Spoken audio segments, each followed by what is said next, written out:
شاهکاری‌های ادبیات جهان، بهترین نمونه‌های نظم و نثر جهان. شاهکاری‌های ادبیات جهان، نیروبخش معرفت، شکوفایی شعور و پرتوافشانی فروغ فضل و حکمت در خانه دل شما. از ارمغان معنوی شاهکاری‌های ادبیات جهان بهره‌مند شوید. شاهکاری‌های ادبیات جهان از رادیوی فرهنگ.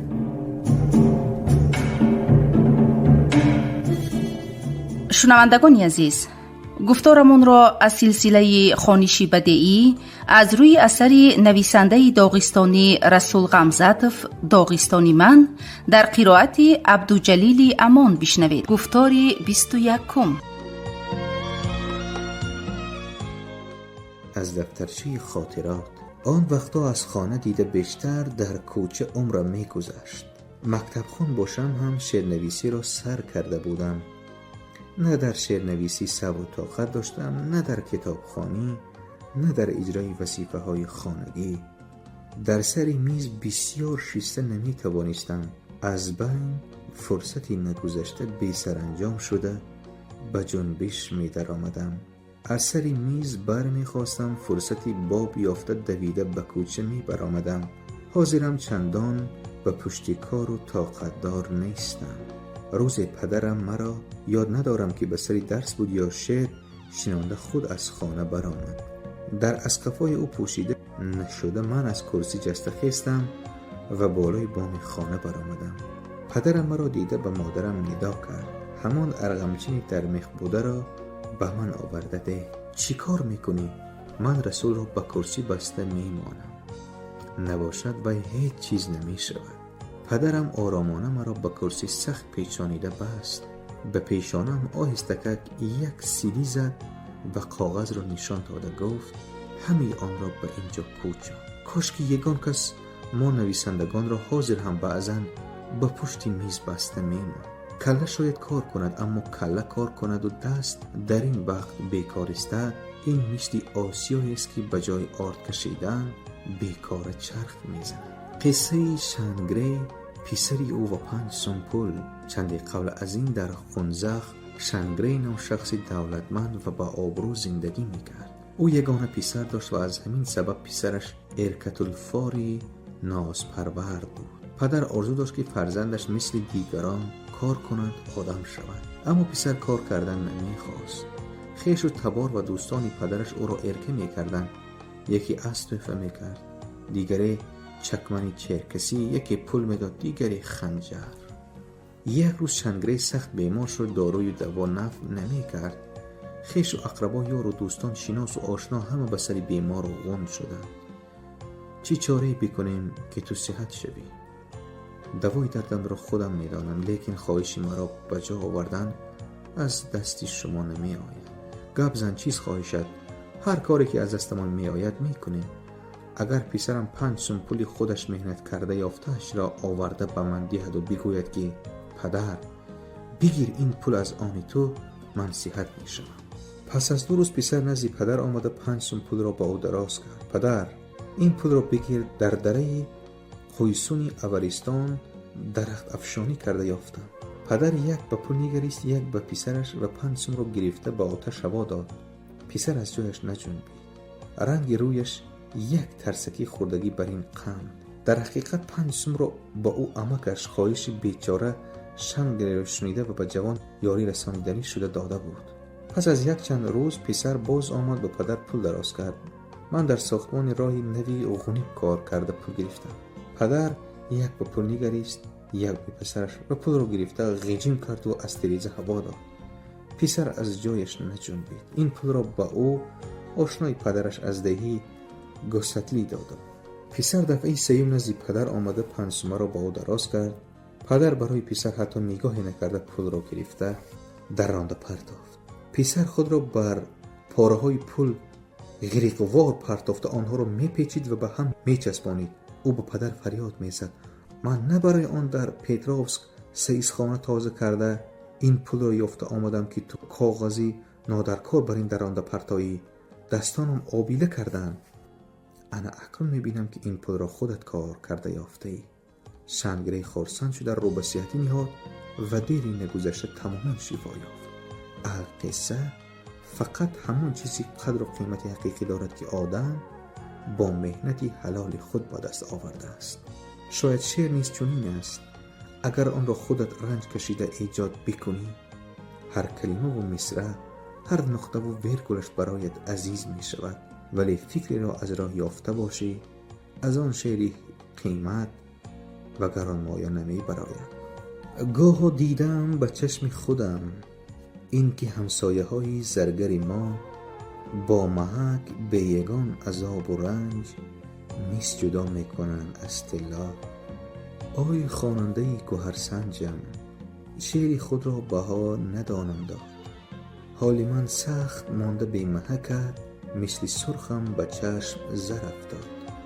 خواهی که ماهی با مزه خوری، خود لبی کل بیرفت ماهی گیر. اخا به مقابل باد بپرد، ماهی به مقابل جریان آب شنا میکند. شاعر از روی احساسات پرزور خود، اگرچه آن نه شادی بلکه اندوه را القا میکند، شعر میگوید. قصه را مانند این باره به من ابوطالب نیز حکایت کرد. قصه کوزه‌گران بلخری، کوزه های آنها و کوزه‌خران نابکار. کوزه‌گران بلخری مصنوعات خود را به سبدهای کلان جا و سبدها را به خر و خچرها بار کرده راه بازار شهر را پیش گرفتند. از راهشان نورسانی شوخ اوالی سری راه برآمدند. کجا روانید کوزه‌گرها؟ کوزه فروشی. کوزه هاتان چند پولی؟ معدش 20 دینی، کلانش 5 دینی. چرا این خیر؟ چون که از کلانش دیده معده‌اش را ساختن دشوارتر. نورسان همین کوزه های بلخری ها را خریدند. از مال ما برکت می‌یابد. میگفتند کوزه‌گران هنگام خیر و خوش. سری هر و خچرهاشان را سوی خانه گردانیده از روی انصاف ساخته ایم. کوزه های ما به نبیره هاتان هم میرسند. کوزه‌گران بالای تله برآمده دمگیری نشستند. آنها از بلندی راه کوهستان را تماشا می‌کردند و بلافاصله چشمانشان به نورسانی افتاد که نوکه کوزه های زیبای جرنگاشیشان را خریده بودند. نورسان کوزه ها را در لب جر قطار گذاشته، خود 20 قدم دورتر ایستاده سنگ می‌خوراندند. ظاهراً آنها بین خود مسابقه می‌کردند که کدام زیادتر کوزه می‌شکند. کوزه های جرنگاسنان می‌شکستند. سفالپاره ها به جر می‌پریدند. از این کار نورسان ذوق می‌بردند. کوزه‌گران گویا کسی فرمانشان داده باشد همگی از جا جستند و خنجر از غلاف کشیدند و سوی اولباشان دویدند. های نابکارها، این چی کاری کردگیتان؟ فریاد زدند آنها. ما به شما کوزه های بهترین خود را فروختیم و شما وجدان دارید؟ برای چی میرنجید؟ متحیرانه پرسیدند نورسان. شما مالتان را فروختید، ما به شما پولی نغز دادیم. اکنون کوزه ها از آن ما، هر کاری بکنیم کار ما. شما را چی؟ خواهیم زده میشکنیم، خواهیم به خانه میبریم، خواهیم در سری را پرتافته میرویم. آخرین کوزه ها را ما ساختیم. ما مهنتی بسیاری صرف کردیم تا که گیل کوزه گردد. ما از صدق دل مهنت کردیم تا که این کوزه ها زیبا شوند، مردم با هوس تماشا کنند. ما گمان کرده بودیم که کوزه هامان به آدمان خرسندی میآورند، روزگاری کسی را آباد میکنند. این چیزها را به شما فروخته امید داشتیم که با یکی بوزه انداخته مهمانتان را ضیافت میکنید، و دیگری آبی زلال چشمه پر کرده میمانید، در چند تایش گلهای خوش رنگ و بو پرورش میکنید. لیکن شما شوق و هوس و آرزوهای ما را به لب جر آورده سنگ باران کردید. شما مثل بچه های بی عقل که سوی پرنده های زیبای و خوشخوان سنگ میپرانند و کوزه های ما سنگ غراندید. کوزه‌گران کوزه هایی را که از دست بچه ها هنوز نشکسته مانده بود به زور کشیده گرفته خانه برگشتند. هر آن کس که خود با مهر و محبت مهنت کرده است و نتیجه مهنتش را دیده حلاوت برده است، رنجش کوزه‌گران را میفهمد. ابوطالب حکایت خود را همین طور انجام داد. هنگامی که در ژاپن دختران غواصی گوهرجوی را میدیدم، سبب چی باشد که این حکایت ابوطالب به خاطرم میرسید. دختران جوان با قوت و زیبا و قعر بحر غوطه زده قریب نفس گردان شده چند دانه صدف بر خلطچه‌ای در میان بسته خود انداخته می برآمدند. شاید یکی از این صدف‌ها صدف مروارید می‌برآمد، ولی برای یافتن همان یک صدفی به خاصیت مروارید باید هزاران دانه صدف بیرون آورید. برای آنکه شده حقیقی مروارید به دست آید، چند بار به قعر برق معتبر شدن و چند هزار صدف یافتن برآوردن لازم است. لیکن از همین سخنهایی که آدمان در گفتگوی عادی استفاده میکنند، سرود چون شده مروارید آفریدن مگر آسان تر است؟ همین سخنهای مقرری، همین واقعات، تمام حسیات و تجربه حیات اقیانوس است پری صدف. اما بزرگ و وزنین است مهنتی غواص گوهرجوی که باید همیشه به قعر پر اسرار اقیانوس غوطه زند. بس مهارت، برداشت و طاقت، تنی صحت و کوشش و غیرت لازم است. برار هم در کار، صبر و طاقت غواصانی گوهرجوی، صبر و طاقت زرهگر که بروی نقره نقش می پرتاید. این همه قرین استعدادند که همه در عین حال هم استعداد هم مهنتند، تا که عمری شیر من باشد دراز، در سری جهد و تلاشم دوستان، تا بیاموزم زیرگهوار صبر، هم نزاکت سنجی آن صانعان. قایدهایی که هر یک کوهستانی میداند، دخترت را تا به بلاغت نرسد به شوهر نده، تا بلی بی آب نرسی چارق از پا نکش، تا سعی در بیش است و آن را هنوز نگرفته ای، به نیتی گوشتش دیگ بر آتشدان منه. روباه بوری سیاه تاب از آن کسی است که آن را دیده است، مالی شخص است که آن را به دست آورده است. یاد داشت نمیخواستم واقعه را به آدمان حکایت بکنم، زیرا که آن را واقعی خوش گفتن نمیتوانم، ولی کاری شدنی شد. مادام که از یک سر حکایت کردم، اینش را پرتافته رفتن نمیتوانم. در کوهستان بیکاره نمیگویند مادام که به آب تا میان در آمدی غوطه زدن گیر، مادام که دهان خلطه را کشادی بریز هرچی در آن هست. اگر آن حادثه بی‌معنی که حالا حکایت کردنی هم روی نمیداد، کتاب حالا نوشتم را کی ها نوشته تمامی. عادتا نوشتن کتاب را سر کرده باشم و سفر پیش آید، دستنویس را همراه خود میبرم. دستنویسای من به همین منوال همراه هم به مملکت‌های گوناگون سفرهای دور و دراز کردند. من آنها را همراه خود البته بیکاره نمیگیرم. همه وقت در مهمانخانه صبحگاهان فرصتی می شود که کس به سری دستنویس نشسته صیفی نو ایجاد می کند. کتاب مذکورم نیز همراه خودم از بحر و بر گذشته قطعه های دیگر را دیده آمد. باری از بریوسل برگشته در مهمانخانه مسکو در آشیانه 8 منزل کردم. مادامی که سخن از همین خصوص رفت، باید بگویم که مهمانخانه مسکو برای مهمانخانه عادی نیست، بلکه گویا خانه دوم من است. اگر سالهای نویسنده شده با کارهای گوناگون به پایتخت رفتنم را به حساب گیریم، گفتن ممکن که قریب نیمی عمرم در همین مهمانخانه گذشت.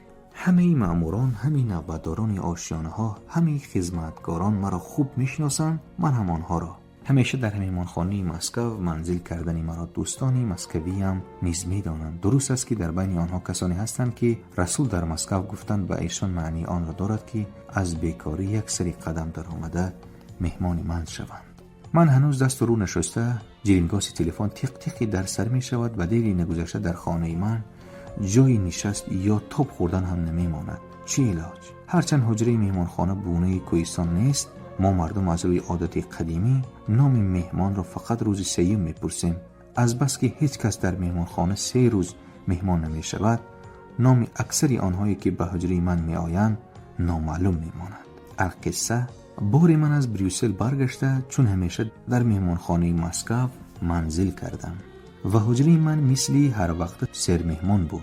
بعضی ها از خارجه برگشتنی مرا تبریک گفتنی، دیگرها مرا به داغستان راه سفید خواستنی، سیمی ها به یگان کار آمده بودند. بعضی ها را خودم تکلیف کردم، بعضی ها به تکلیف آمده بود. یکی را با جوش و خروش تعریف میکردیم و به همین مناسبت می نوشیدیم، دیگری را با جوش و خروش تنقید میکردیم و به همین مناسبت می نوشیدیم. گپ میزدیم و می نوشیدیم، می خندیدیم و می نوشیدیم، می سرودیم و می نوشیدیم. بزم این حجره چنان پوری دود شده بود که گویا در تکی میز یا کت گلخنی از هیزمی تر می سوخته باشد. ابوطالب می گفت که او را 3 چیز پیر کرده است. یکی همین مهمانان جمع شده اند و یک نفر را منتظر وی تأخیر می کند.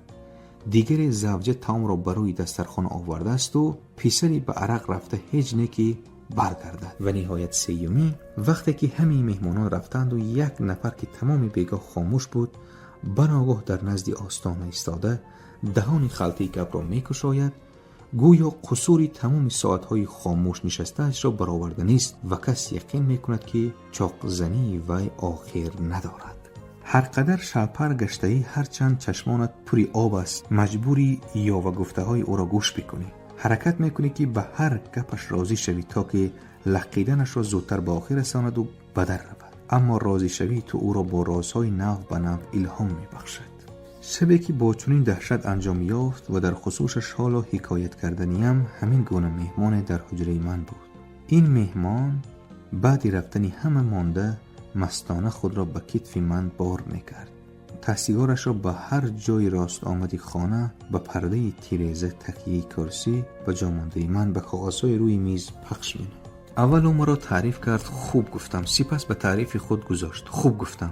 بعد به تعریف زنش گذاشت، خوب گفتم. در نهایت کار به تنقید من شروع کرده در حقم هر خیلی سفسطه گفتن گرفت، ولی من به این هم خوب گفتم. همین زمان به تنقید خود و زن خود می گذرد. گفتم در دل با دهشت. از روی منطق مهمانی من می بایست اکنون به تنقید خود سر می کرد، اما به همین جا رسید و یک بار سراسیمه شده به حجره خود رفت. ولی برای آنکه از رفتنش غمگین نشوم وعده فردا آمدن داد. بعضی می گویند همه جای مهمان زیباست، لیکن زیباترین جای او تخت پشتش. این دفعه معنی مقال مذکور را فهمیدم. تخت پشت مهمانی بد رفته خیلی زیبا نمود. خیریه. آهی سبک کشیدم. همین تشویش های نیم شبه تمام شد. اکنون آرامانه خواب کردن ممکن. حلقه در و سراسیمه گذرانیده دزدانه به جاگه در آمدم و همان دم خوابم برد. خوابم براحت بود، چنان که به بالای چکمن کشیده می خوابی و از بیرون صدای باران می آید. خواب دیدم که در حقیقت به برق پیچیده نزد گلخن خوابم. در اطرافم چوپان ها نشستند. آنها به گلخن دم به دم هیزم می پرتایند. گلخن دود می کند و چمن و بینیم سوزش دارد. سپس گویا در نانوای خانه باشم، آنجا خیلی گرم، لیکن سبب چی باشد که بویی سوخته می آید. بعد خواب با آن گذشت که ما یار و جوره ها روز یک شنبه بیرون از شهر رفته سیخ کباب پخته ایستاده. از سوزش تا خط فرسای چشمانم بیدار شدم. جسته خیستم، چیزی را دیده نمی توانم. خانه پوری دود، تکی در حتی سوخته ایستادگی برین. خود را سوی آتش انداختم و دیدم که جامدانم سوختگی قریب تمام شده است. روی جامدانم پر از کاغذچه های مهمان سراهای عالی درجه جهان بود. من و جامدانم چندین مملکت ها را دیده آمده ایم. از چندین باجخانه ها به آسیب گذشتیم. درست است که هیچگاه درون آن چیزی ممنوع نبود، اما یک شیشه عرقی که به دوستان خارجیت سوغات میبری یا یک قطعه سیگار زیادتی یا خود کمزولچه که به زوجت گرفتگیگاه باعث ناراضگی عملداری باجخانه میگردد. اینک جامدان من در یگان باجخانه نسوخت، در حجره آسایشته مهمانخانه مسکب سوخت. نیم سوخته های جامدان را سراسیمه چنگ زده به ونه پرتافتم و از بالایش آب سر دادم. فغانه های دود به هوا پیچیدن. دستم ملکه سوخته بود، به گمانم رویم هم، ولی الحال کرسیه که پیش در بالایش جامدان می ایستاد، این چونین در پرده را از چنگال آتش خلاص کردنم لازم بود. تازان گوشک تلفن را گرفته به نوبتدار آشیانه زنگ زدم. سوختم، داد زدم به گوشک تلفن، مرا نجات دید. اما نوبتدار ظاهراً گمان کرد که رسول بجز آتش عشق آتش سوختن نمی تواند و الحال من در عشقی و سوختن دارم. نوبتدار آرامانه و مادروار جواب داد: ما نیده رسول، خواب روید، تا پگاهی همش گذشته می رود. چی مردمی هستند زنان؟ بارها شوخی آموز گفتم که سوختم، باور کرده به دادم رسیدن، لیکن در عمرم یک بار به آتش حقیقی افتادم و کسی به من باور نکرد. من همچنین آتش نشان جسور با آتش جنگ تن به تن می کردم. در نهایت کار البته هم خالی، هم کرسی، هم در پرده آتش گرفته و هم فرش سوخته ایستاده را خاموش کردم. آره، من بر آتش غالب آمدم، ولی تا به این غلبه رسیدم که آتش به من خیلی ضرر رسانید. احتمال مهمانی مست ته سیگارش را درون چمدان پرتافته است و همه کار از همان سر زده است. کرته هایم، کاستیومم، خانه به بالای خالی، کرسی در پرده اکت ماند که توان این چیزها مبلغی دهشت انگیزی شده برآمد. خود به بیمارخانه افتادم. به زوجم تلفن کرده گفتم که کاری مهمی دارم و اینجا چند توقف خواهم کرد. از بس که چی کاری مهم بودنش را هنوز فکر کرده نیافته بودم، وعده دادم که باز تلفن خواهم کرد. یک ته سیگاری سبیل باعث اینقدر تشویش ها گردید.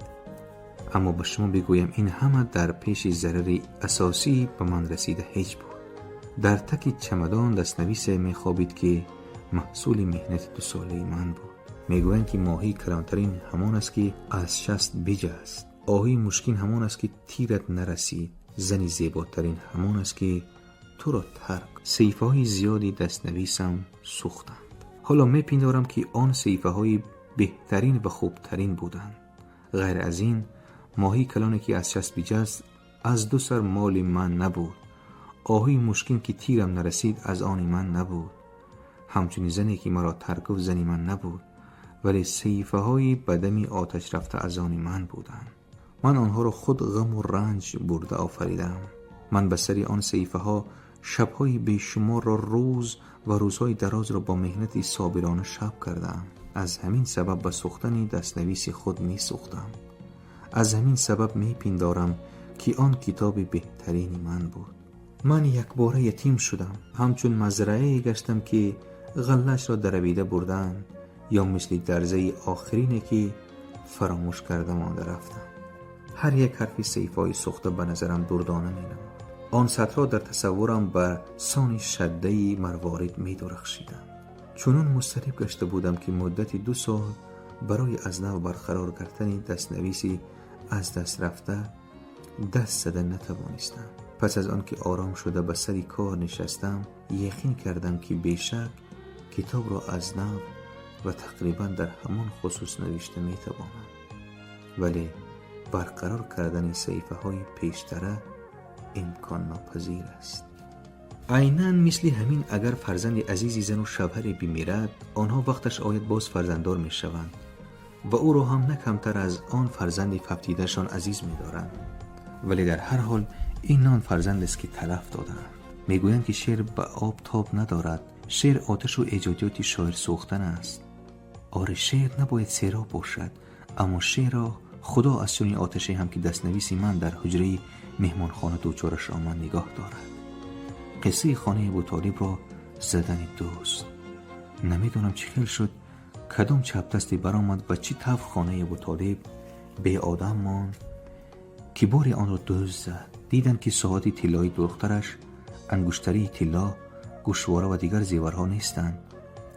پلتوی موینه هم نیست، کرته ها هم تفلی و پول هم. زن ابوطالب قریب که بیهوش شود. دخترش فریاد زده خود را روی کت پرتافت، لیکن ابوطالب خانه دیگر گذشت.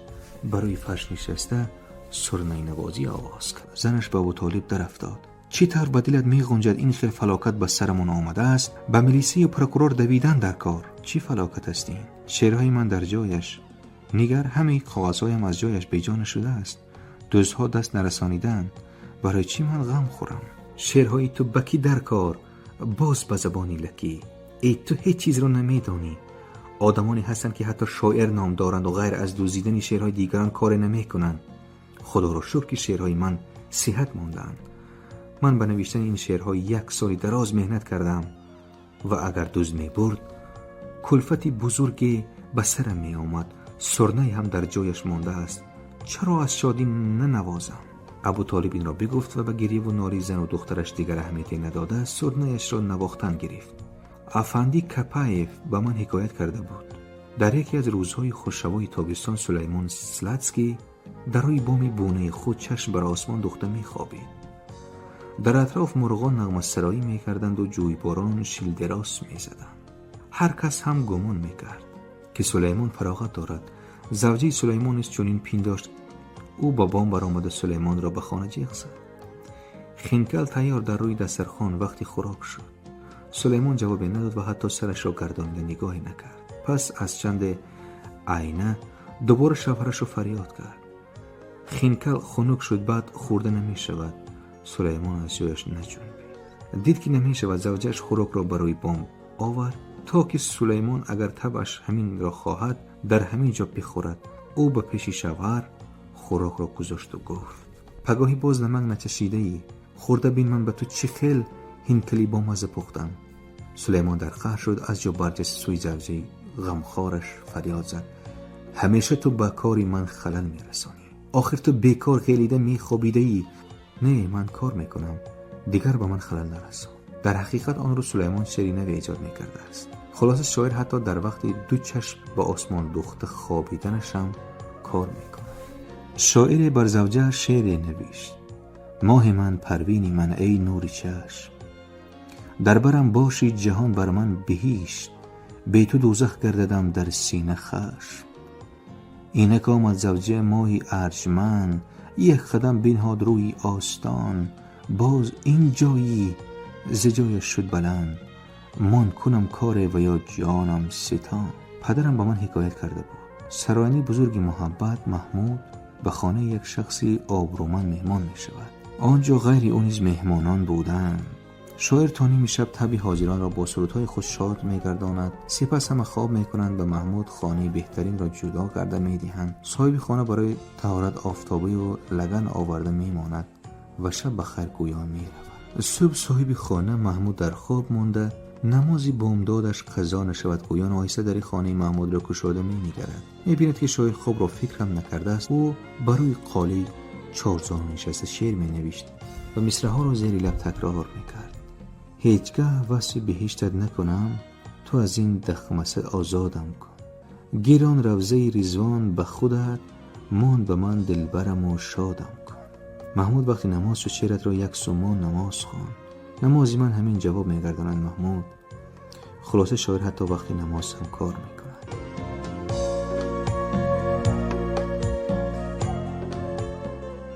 از دفترچه خاطرات. اکنون خودم در حق یک شاعری اول حکایت میکنم. من نام او را نمیگیرم. نمیخوام که بعد وی انگشت نمای شما گردد و به حالش بخندید، زیرا اینجا چیزی خندیدنی نیست. شاعر زن گرفت، توی شد، مهمانان عروس و داماد را در خانه خاص برایشان آراسته گذاشتند و رفتند. عروس به بستر نکاح درآمد و به آمدن داماد نگران شد. اما داماد به جای آنکه نزد عروسش شاید سر میز نشسته شعرنویسی را سر کرد، او تمام شب شعر نویس و صبحگاهان شعری درازی به محبت به عروس و شب نکاح بخشیده‌اش را به اتمام رسانید. آیا ما باید چنین خلاصه برآوریم که شاعر حتی در شب وصال هم کار میکند؟ اگر من مثال این شاعری اول کار میکردم، شماره کتاب‌هایم از حاضر 50 برابر زیاد میشد. لیکن به فکر من آن کتاب‌ها غیر رسمی میبرآمدند. هر آن کس که آغوش گرم عروسش را مانده سر میز میشیند، هر آن کس که در حضور زیبا صنم قلم و کاغذ را یک سو گنداشته نمیماند، به فکرم ریاکار است و بس. بگذار او 10-20 برابر زیادتر نویسد، اما در نوشته‌های او صمیمیت نخواهد بود. آره، کار کردن ضرور است. خیرتمند زیری درخت سیب با امید آن که سیب به دهانش میافتد خوابیده است، اما سیب نافتاده است. اما شاعر را هم در پیش تمام مردم، هم در پیش خود بیشتر از کار و شاید بیشتر از استعداد صمیمیت ضرور است. میگویند شیردل یا روی زین یا زیر زمین. میگویند منفورترین و زیشترین در جهان کیست؟ مردی که از ترس میلرزد. از این هم زیشتر و منفورتر کیست؟ مردی که از ترس میلرزد.